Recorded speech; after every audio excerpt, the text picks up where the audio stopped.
Millionaire CEO receives a hug by mistake from a poor girl, and now he can't stop looking for her. Before we begin, let us know in the comments which city you're watching from. And once the story ends, don't forget to rate it from 0 to 10. Enjoy the story. She hugged the wrong man at the airport and accidentally touched the heart no one else could reach.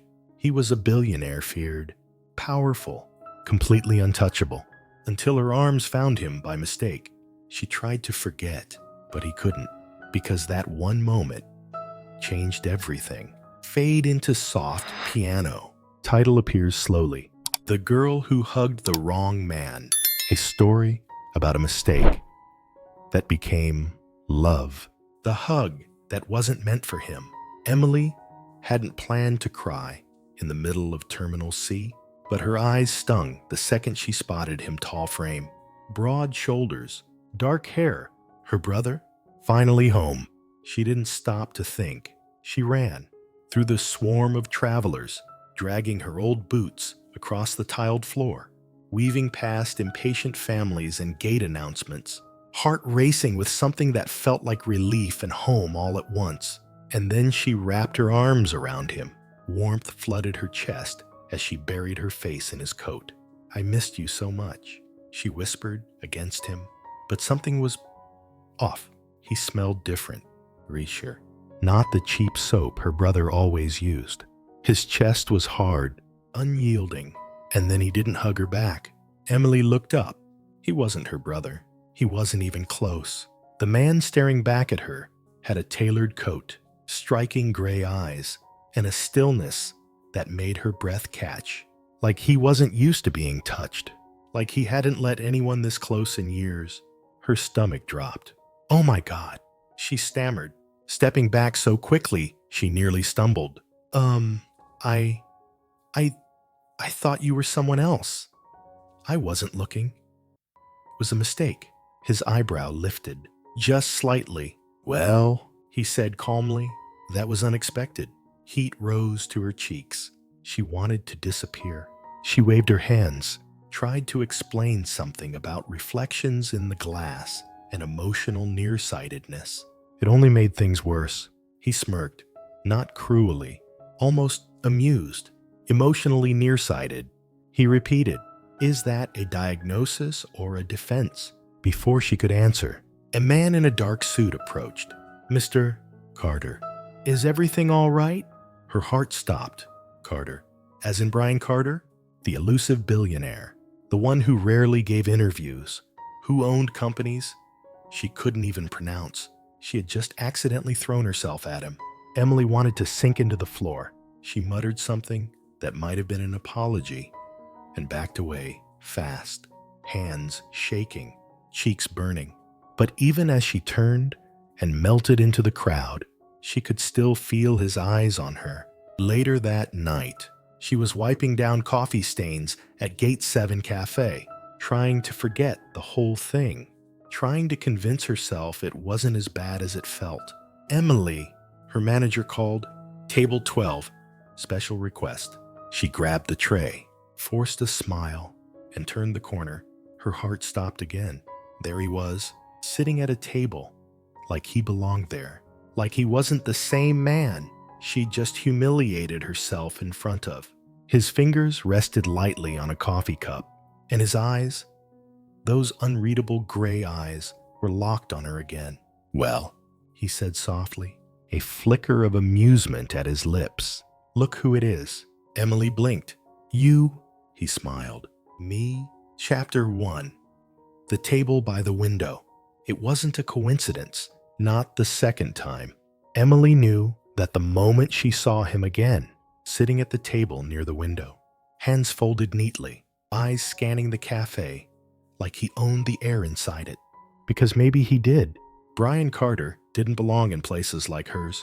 His kind lived in boardrooms, behind glass towers and sealed elevator doors. They didn't sip cappuccinos at airport cafes, under flickering overhead lights and the stale scent of burnt toast. But here he was. Again, she tried to ignore him, focused on wiping counters, restocking muffins. pretending her stomach didn't twist every time she looked up and caught him watching her. Not in a creepy way, worse in a curious one. He was studying her, like she confused him, and Emily hated that. She was used to being invisible. A name tag. Quick, can I help you? Not someone a man like him noticed. Emily. Her manager barked from the back. Table 12's asking for you again. Of course they were. She straightened her apron, tucked a loose strand of hair behind her ear, and walked over to his table. Shoulders tight, expression neutral. Mr. Carter, she said evenly. What can I get you today? He looked up with a slow smile. I was hoping you'd remember me. I think it would take a serious concussion not to, she replied, before she could stop herself. He chuckled, leaning back. Good to know. I left an impression. She rolled her eyes. You left a lawsuit waiting to happen. That bad? Huh? Emily sighed. What can I get you? A coffee. Whatever you recommend. She scribbled it down. But before she turned to leave, he added softly, and a conversation. She blinked. He looked almost sincere, which made her even more suspicious. I don't usually serve conversations, she said. Then I guess I'll just have to keep ordering until one shows up. She tried to forget about him after that, but he kept coming back. Same table, same time, same request. Coffee made by Emily. And every day, a new line, a new comment, a new way to slowly inch past her walls. You look tired. Long shift. You always walk like you're carrying too much on your shoulders. She hated how observant he was, but what she hated more was how much of it was true. It was a Wednesday when the shift changed. She was behind the counter, refilling the sugar canister, when a man in a suit slammed a receipt down. This has foam. I asked for no foam. Emily gave a tight smile. I'll remake it. No problem. She turned to make the new drink, silently counting backward from 10. Brian watched the whole thing from his table. When she brought his order a few minutes later, he looked at her like he already knew what she was going to say. You deal with that often. Entitled caffeine addicts, she said. Every hour, he tilted his head. Why stay? Her smile wavered. She didn't answer. That night, she came home to find her younger brother Oliver asleep on the couch. TV still playing, textbooks open on the floor. His breathing was shallow again. He'd been coughing more lately, but she hadn't said anything. Couldn't afford to worry. Rent was late. Tips were low, and the landlord was already asking questions. She sat beside him, brushing a hand over his hair. You okay, Ollie? She whispered. His eyes fluttered open. Yeah, he said hoarsely. Just tired. She nodded, forcing a smile, but her heart knew better. The next day, Brian was waiting. Same table, same look, but something changed when she placed the coffee in front of him. She lingered. Why do you keep sitting here? She asked. He shrugged. I like the view. She glanced at the fogged-up window behind him. Nothing special. You mean of the runway?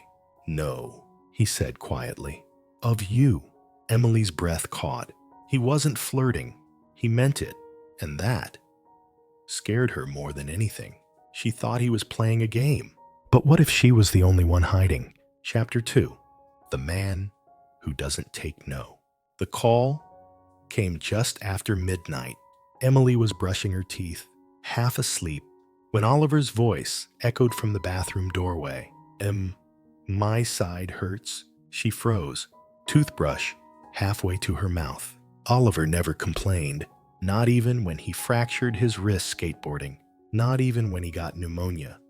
That winter, he refused to wear a jacket, but now his face was pale and he was clutching his right side. Bent slightly forward, she rushed to him, her mind racing faster than her breath. The hospital waiting room was colder than she remembered. White walls, soft beeping, chairs that creaked when you moved. She sat next to Oliver, gripping his hand tightly as they waited for test results. He tried to joke something about hospital jello, tasting like regret, but she couldn't smile. When the doctor finally came in, clipboard in hand, Emily stood so quickly, the chair scraped backward. "There's a kidney issue," he said gently. "We'll need to start treatment soon, possibly surgery." Emily blinked. "How much?" The pause was too long. The number far too high. She nodded numbly. "Thank you, doctor." Oliver didn't say anything until they were alone. "I'm sorry," he whispered. She shook her head. "Don't you dare say that." But when she got home and locked the door, she fell to her knees in the dark kitchen and cried into a towel to muffle the sound. The next morning, she dragged herself through her shift. No sleep, no appetite, just guilt and numbers she couldn't make add up. Brian noticed instantly. He was already seated when she walked past his table, but his eyes didn't follow her. They locked onto her the second she stepped into the cafe. "You look—" He began softly, but didn't finish. "Sit. Please, I'm working. Just for a minute." She hesitated, then slid into the seat across from him, apron still on, shoulders slumped. "Oliver's sick," she whispered, voice cracking. "Kidney. Surgery. I can't afford it." For a long moment, he said nothing, just watched her, and when he finally spoke, it was quiet. "Certain I'll pay for everything?" Emily's eyes widened. "No, I'm not asking." "Well, I'm saying no." She stood up abruptly, heart pounding. "I don't want your money. I don't want to owe you. You won't. No strings. There are always strings." Brian leaned forward, voice low but firm. "Then let's make it a deal." She narrowed her eyes. "What kind of deal?" "You cook for me. 3 meals a day, 1 week. I'll pay you enough to cover Oliver's expenses." A fair exchange. Emily stared at him. Cook at his place? What is this, some kind of rich guy fantasy? He gave her the smallest smile. "No, it's a lifeline." That night, she lay awake, staring at the ceiling. She didn't trust him. Not completely. But Oliver's health wasn't a bargaining chip she could afford to guard anymore. When the morning sun broke through the blinds, she had made up her mind. Brian's address was typed neatly on a white card. Upper Beacon Hill, glass building, private elevator. Emily had never been in a place that quiet or that beautiful. Marble floors, silver accents, windows taller than her childhood apartment ceiling. Brian met her at the door. Noche, sleeves rolled, a glass of water in his hand, like he hadn't just changed the course of her life. "Welcome," he said, as if she were stepping into something casual, as if this wasn't the first time she'd ever felt completely out of place. She crossed her arms. "This is ridiculous. What is—" She gestured to the view, the decor. "Him?" He smirked. "Would you like a tour? Or just the kitchen? I'd like to know where the nearest fire escape is." Brian chuckled and pointed. "Kitchen's through there." She stepped inside and nearly gasped. The kitchen looked like something out of a 5-star cooking show. Sub-zero fridge, Italian stove, marble counters that gleamed like mirrors. "Do you even use this?" "I've walked through it," he said. "Does that count?" Emily rolled her eyes and tied her apron tighter. "Let's get one thing straight. If you start acting like a difficult customer, I will throw something at you." "Fair enough," he said, grinning. The first breakfast was awkward. He sat at the island, drinking espresso and watching her saute eggs. "So why a waitress?" he asked casually. "I needed a job, and if you didn't," she shrugged, "didn't have the luxury of imagining that." Brian was quiet for a while. "Then, what if you do now?" She looked at him, spatula in hand. "Why do you care?" His voice softened. "Because I know what it's like to live a life that isn't yours." She didn't have a reply for that. He offered money. She said no. So he offered time, and somehow that was harder to refuse. Chapter 3. A mansion in the sky. Emily had never ridden in a private elevator before. It didn't even have buttons. Just a small black panel that scanned her eyes like she was a secret agent. She stood awkwardly inside, gripping a canvas grocery bag. feeling wildly out of place with her cheap jeans and thrifted sweater. The elevator opened to silence. No hallway, no lobby, just air and light and space. Brian's apartment wasn't a home. It was a cathedral made of glass and quiet. Floor-to-ceiling windows opened up to a view of Boston so vast it made her breath catch. Marble floors stretched endlessly. A grand piano stood untouched in the corner, like it was waiting for someone to remember it had a purpose. She took one step inside. It didn't feel cold. Exactly. It felt uninhabited, like no one had truly lived here. Through here, Brian called gently, motioning toward the kitchen. He looked relaxed, gray sweater, bare feet, hair still damp from a shower. And yet, somehow, she felt like she was the one exposed. The kitchen gleamed. Steel, marble, a stove, the size of her childhood bedroom. Emily dropped her bag on the counter and blinked at a row of spice jars that probably cost more than her monthly rent. "Do you cook?" she asked flatly. "I can toast bread," he offered.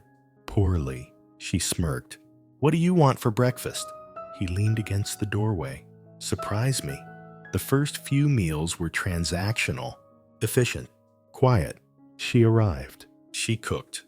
He disappeared into conference calls. He barely said a word while eating, just observed, asked the occasional question, and sipped black coffee like it was the only thing tethering him to earth. But slowly, something shifted. On day 3, he sat on a stool at the island while she chopped bell peppers. "You always work like this?" he asked, so focused. "I don't get paid to stare at the walls." "I meant it as a compliment," she shrugged. "Habit."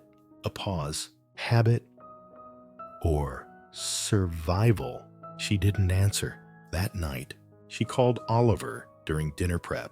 His voice was soft, weaker than usual. "The doctor said the swelling's gone down." He whispered, "It's working." "Ain't?" She blinked hard. Brian was seated at the table, scrolling through emails. He didn't say a word, but she knew he heard. He stayed late that evening, later than usual, nursing a second glass of wine and asking small, careful questions. "Where'd you learn to cook like this?" "My mom, before we lost the restaurant." "You had a restaurant." "Had," past tense. Something flickered across his face, but he said nothing. She noticed the way his fingers tightened slightly around his glass. And for the first time, she wondered what Brian Carter had lost, because clearly it was something. On the 5th morning, she found a dress laid out on the counter. Not flashy, not overly fancy, just beautiful. A soft, navy silk, simple neckline, her exact size. She stared at it like it had insulted her. "What's this?" she asked when he entered. "A dress." "Why, there's a charity gala tomorrow night. I want you to come." She blinked. "You want me in that world?" He nodded. "I don't belong there." "Brian, neither do I," he said softly. She didn't answer right away. She went home. She paced. She held the dress like it was on fire. Oliver, ever the tactician, peeked over her shoulder. "Wow," he said. "Please tell me that's not for your shift at the cafe." She threw a pillow at him. He dodged it and smirked. "So, are you going?" "I don't know." "You like him." She froze. "I didn't say that." "You didn't have to." The next night, she stood outside Brian's apartment building, wearing the dress. He opened the door, and for a long, quiet second, he didn't speak. Then, "You look breathtaking." She rolled her eyes. "You probably say that to everyone you invite to these things." "I don't invite anyone to these things." He offered his arm. She hesitated, then took it. The gala was glittering. Chandeliers, laughter, women in heels that didn't make noise. Emily kept her hands clasped to stop them from shaking. Her name didn't belong here. And then came the moment. Isabella, tall, blonde, ice smile. Brian's ex? She glanced at Emily like she was a math problem that didn't add up. Brian, she purred. Interesting choice of date. Emily flushed, but before she could speak, Brian reached for her hand. She's not my date, he said. Isabella's smile widened. She's the woman I want to be with. Emily didn't breathe for 5 full seconds. Later that night, as the car took them back into the city, Brian said nothing. She sat in silence, Brian's jacket draped over her shoulders, his words echoing louder than the music playing softly in the back seat. He lived in a mansion in the sky, but for the first time, she wondered if maybe, just maybe, he'd been waiting for someone to bring him down to earth. Chapter 4. The Dress and the Spotlight. The morning after the gala, Emily woke to the sound of her phone vibrating. Again and again, dozens of notifications. She blinked against the sunlight cutting through her blinds and reached for it, still groggy. But the second she saw the screen, her heart dropped.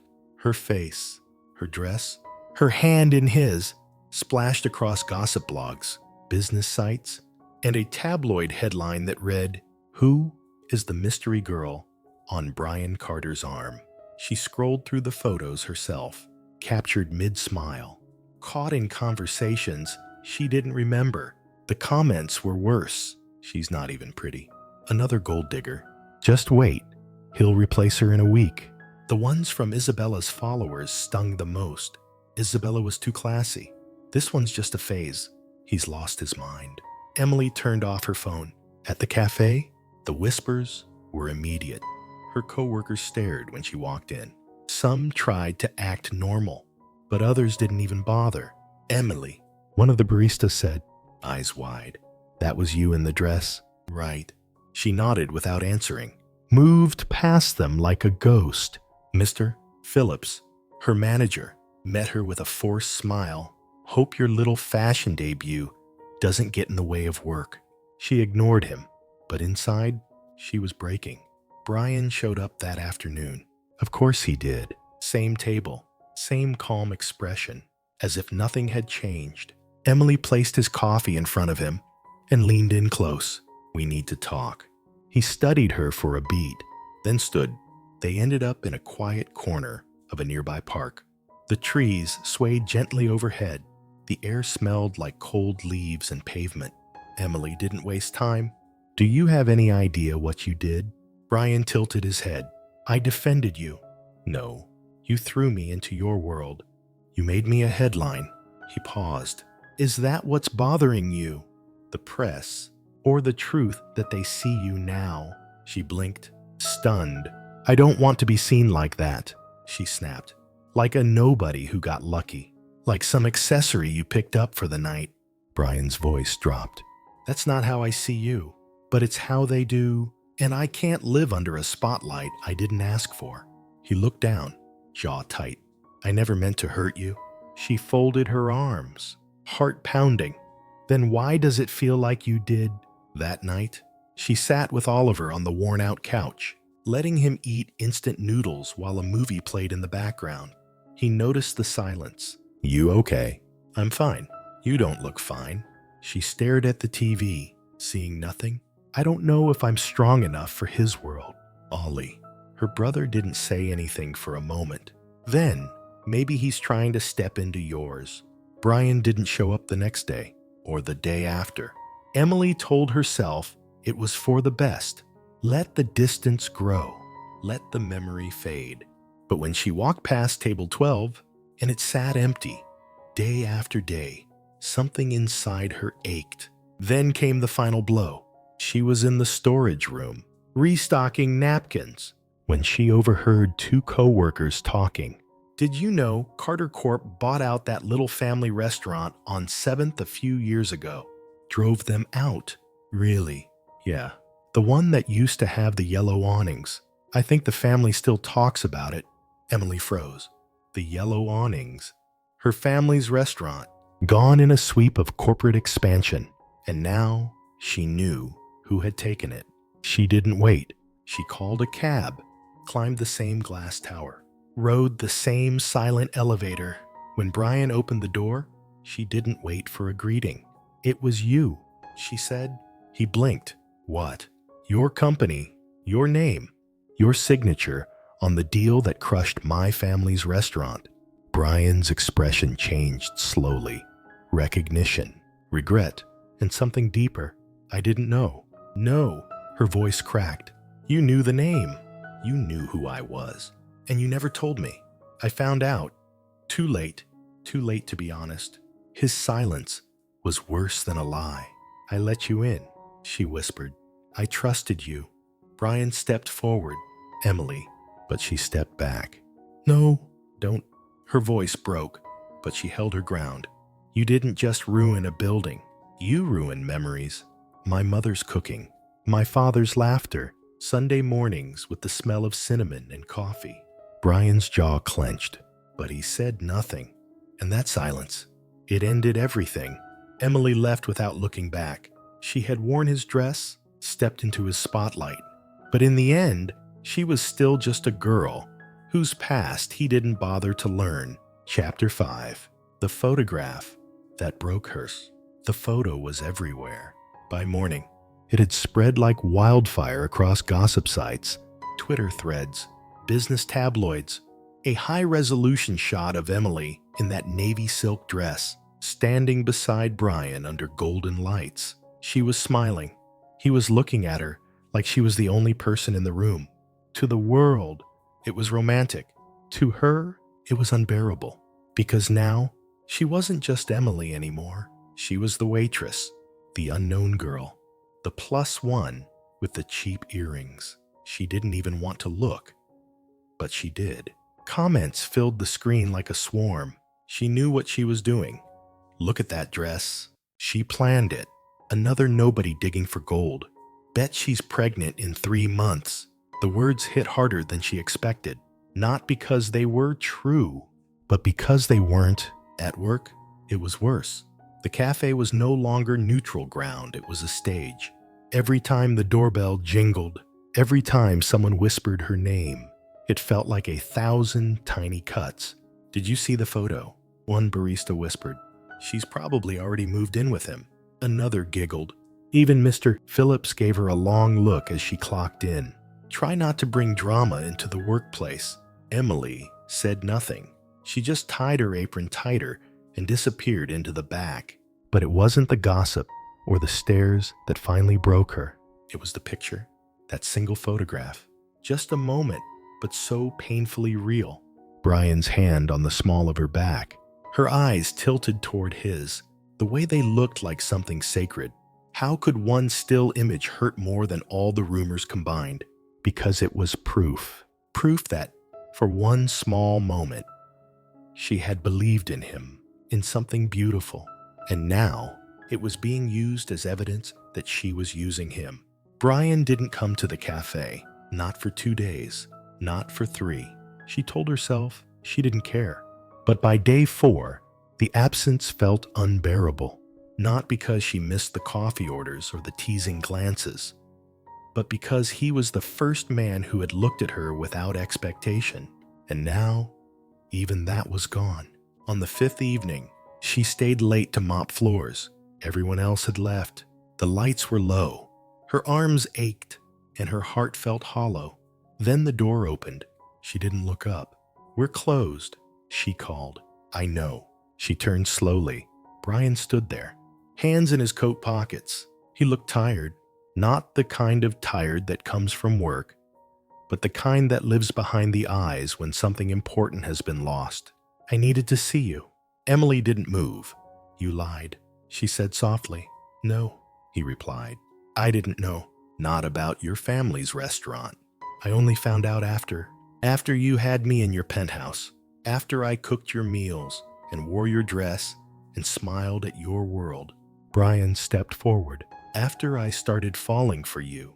Her throat tightened. "I don't want your feelings, Brian," she said. "I wanted honesty. I wanted to matter enough that you told me the truth. I made a mistake. You made me a mistake." That's when he did something unexpected. He reached into his coat and placed a sealed envelope on the counter. "What is that?" "Just Open it when you're ready." Then he left. No parting words, no promises, just the soft echo of the door closing behind him. She stood there for a long time before finally peeling the envelope open. Inside was a single sheet of paper and a property deed, her parents' restaurant, signed back over to her. Her name, clear as day. Tears blurred the ink before she could finish reading. He didn't give her flowers. He gave her the past she'd lost, and somehow that broke her more than all the lies combined. Chapter 6. The night Oliver almost died. The phone rang just after 1 a.m. Emily jolted upright, the room still spinning with sleep, her heart already racing before she answered. "Is this Emily Rivera?" "Yes." "This is from Boston General. It's your brother.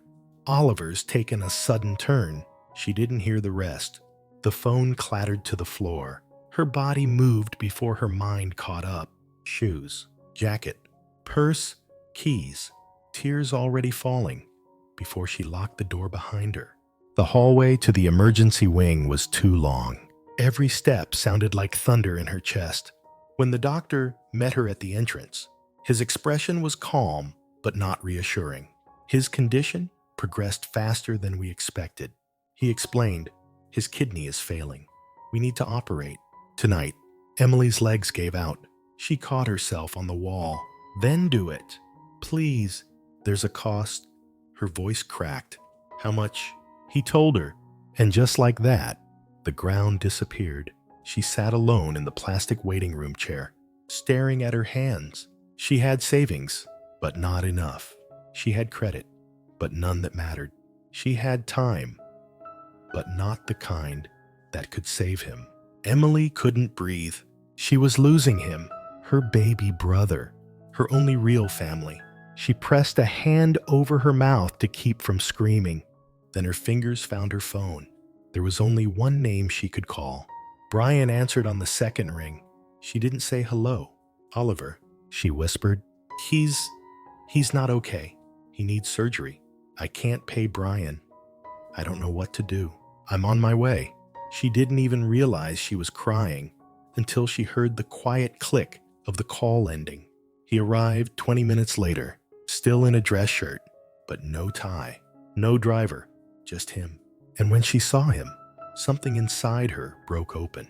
He didn't speak, just walked straight to the reception desk and gave his name.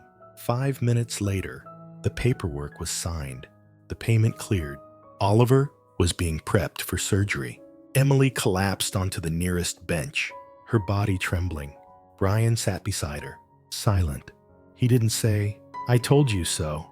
He didn't say, "You owe me now." He just sat there, close enough to feel his warmth, still enough to let her fall apart. 3 hours passed, 3 lifetimes. She pressed her forehead to her knees. Her hands shook. Her teeth ached from grinding. Brian reached out. This time, she didn't flinch. She let him take her hand. And when the doctor finally walked in, his scrubs stained and tired, he smiled. "He's going to be okay." Emily choked on a sob. She stood but swayed. Brian caught her before she fell, held her like it was the most natural thing in the world, like he had been waiting for this moment to be something solid when everything else had fallen apart. "Thank you," she whispered against his chest. Brian pressed a kiss to her hair. Always. They sat side by side in the post-op waiting room, bathed in fluorescent light and exhaustion. Emily rested her head on his shoulder, her voice barely a whisper.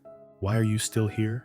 "Because you didn't tell me to leave." She closed her eyes, and for the first time in weeks, she felt safe.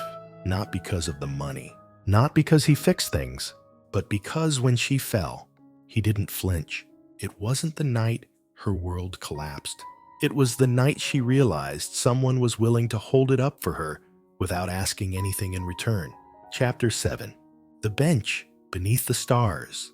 The hospital garden was nearly empty. The sun had dipped below the horizon, leaving only soft lamplight and the occasional hum of a passing ambulance in the distance. Emily sat on a cold metal bench, arms wrapped around her knees, watching the wind ripple through the trees. Inside, Oliver was sleeping peacefully, his color better, his breathing stronger. She should have felt calm, relieved, but all she could feel was hollow, tired in a way that had nothing to do with sleep. Brian found her there. He didn't say a word as he approached, just sat beside her like he had done it 1,000 times before. She didn't turn to him. She didn't have to. They watched the stars emerge in silence, and then, quietly, he asked, "How are you really?" Her eyes didn't leave the sky. "I don't know. I think that's okay." Emily exhaled a shaky breath. "I'm tired of fighting." Brian's voice was soft, then stopped. "I don't know how." He was quiet for a moment. "You've been carrying the world by yourself for so long. I don't think you realize it's okay to let someone hold part of it for you." Emily blinked fast, trying not to cry. "I don't want to need anyone, but you do." She turned her head, eyes sharp. "And what if you leave too?" He met her gaze without hesitation. "I won't." For a long time, neither of them said anything.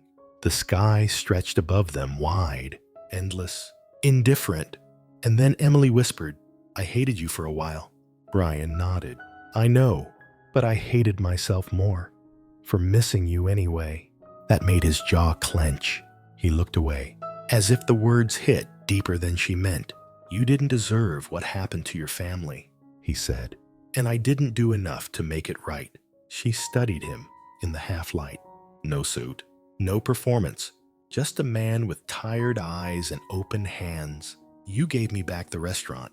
I wanted to give you back something you lost." Emily shook her head. "You gave me something I didn't think I could have again." He looked over. "What? Hope?" A breeze swept through, lifting the hem of her coat. She turned to him slowly, and for the first time, she didn't fight it. She leaned in.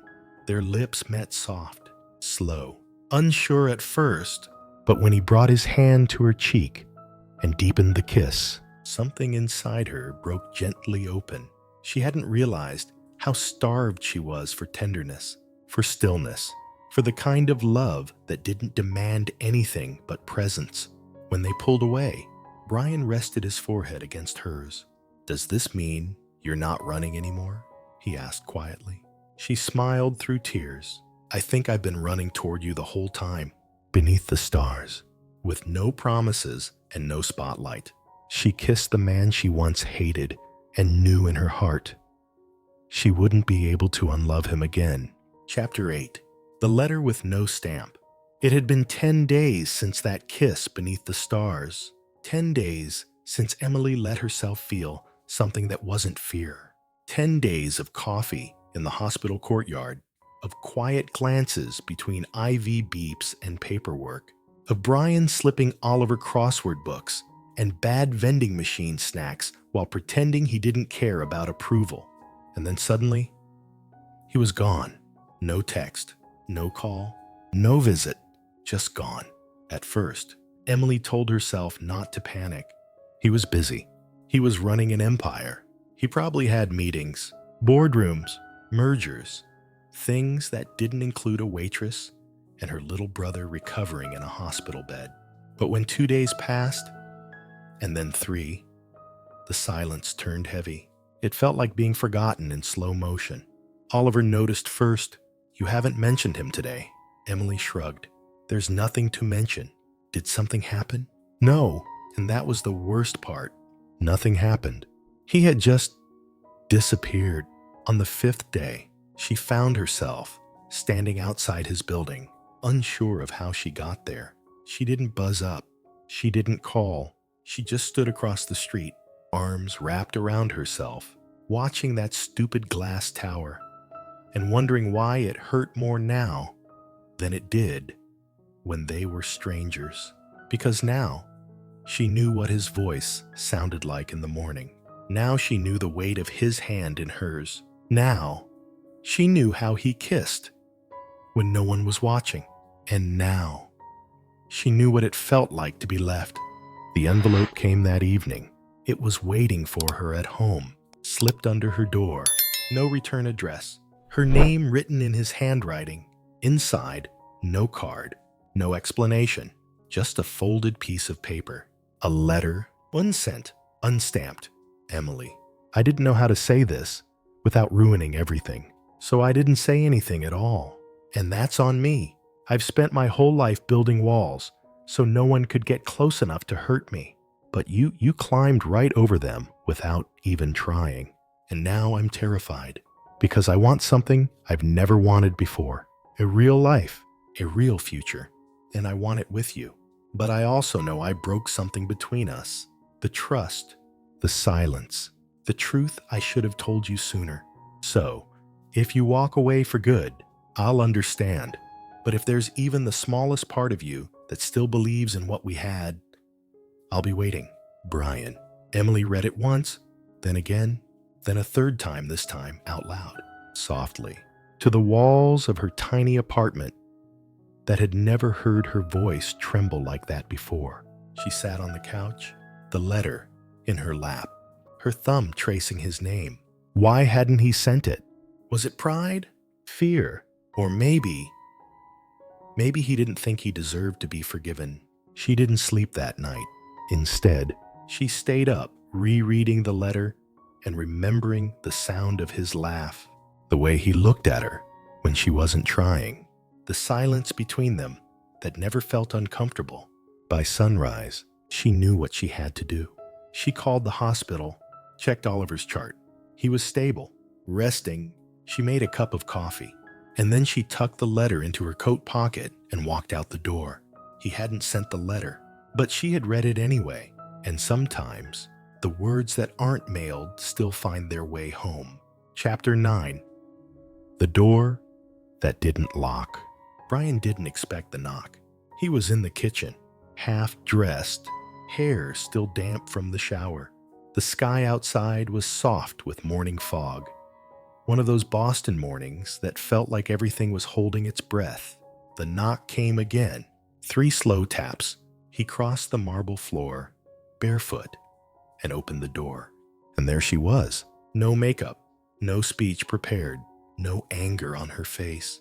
Just Emily, holding the letter he never meant her to see. She stepped in without asking. He closed the door, but the room still felt too wide. I didn't send it, he said softly. I know. He waited, but she said nothing else, just stood there, holding the words he'd written in fear and never mailed in courage. You weren't supposed to read it, he added, voice almost a whisper. Emily looked up, eyes steady. But I did, and she didn't answer right away. She walked toward the window, the same one where he used to sit and drink coffee and watch the world from 30 floors up, untouchable. She turned to him. Why didn't you knock on my door? She asked. He sighed. Because I thought you deserved someone better. She swallowed hard. That wasn't your decision to make. I know.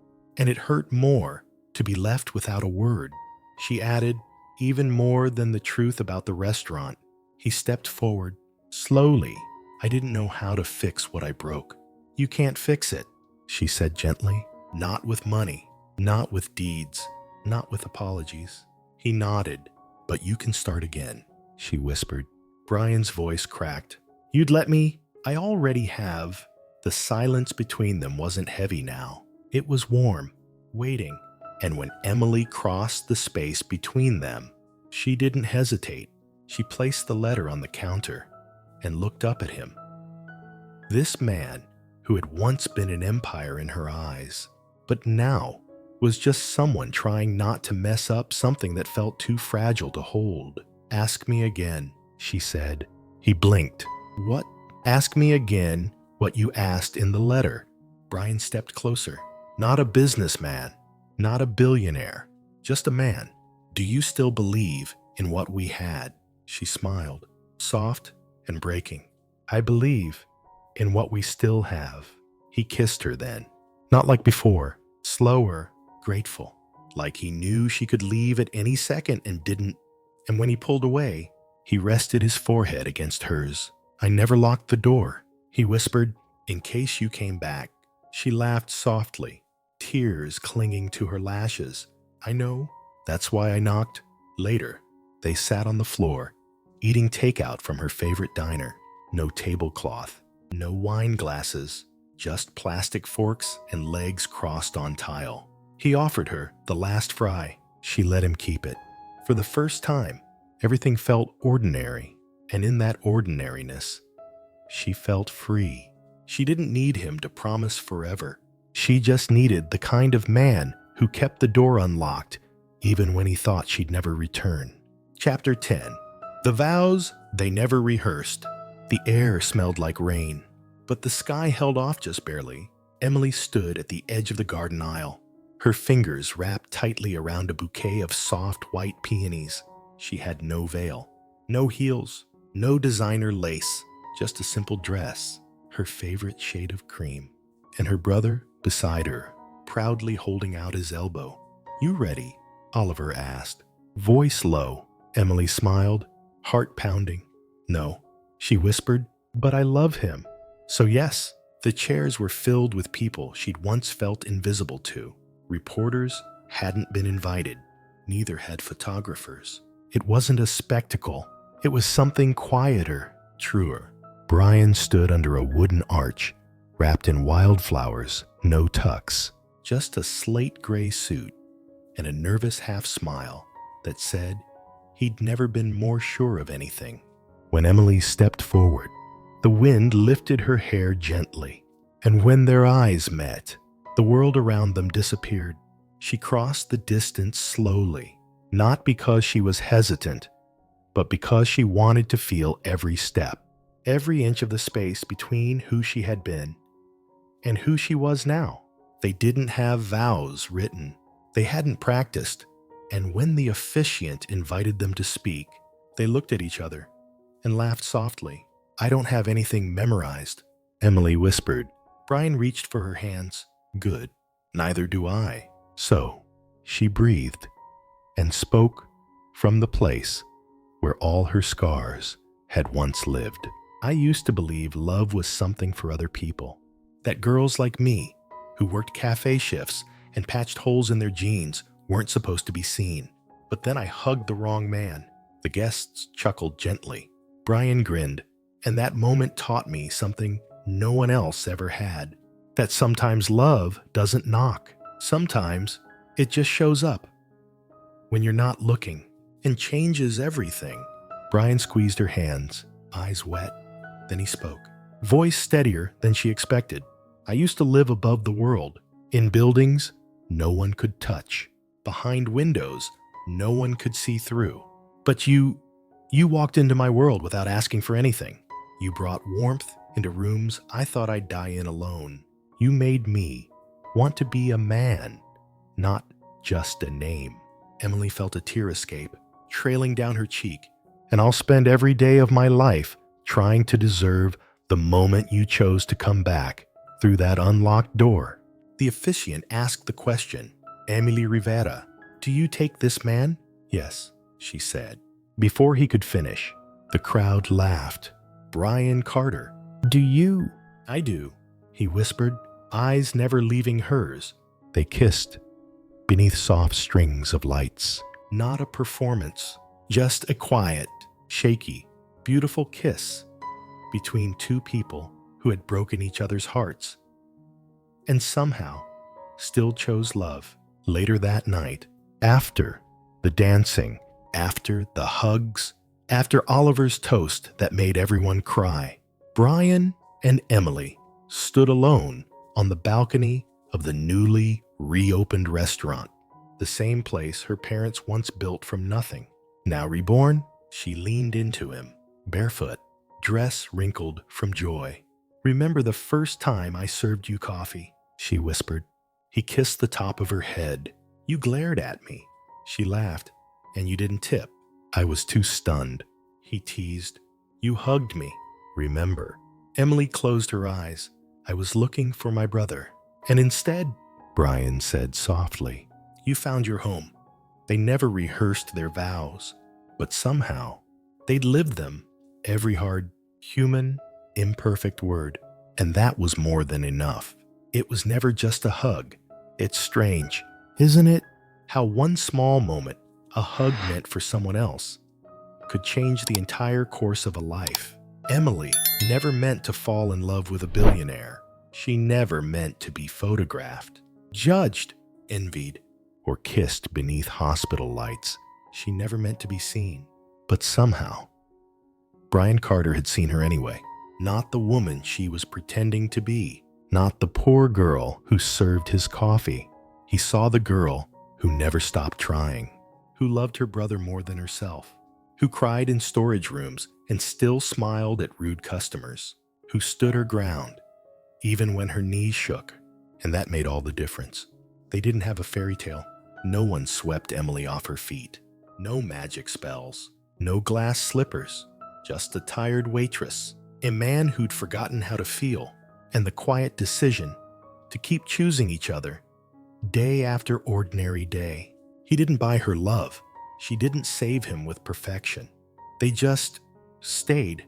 When things got messy, when trust broke, when silence grew heavy, they stayed, and in a world obsessed with grand gestures and filtered perfection, staying is the bravest kind of love.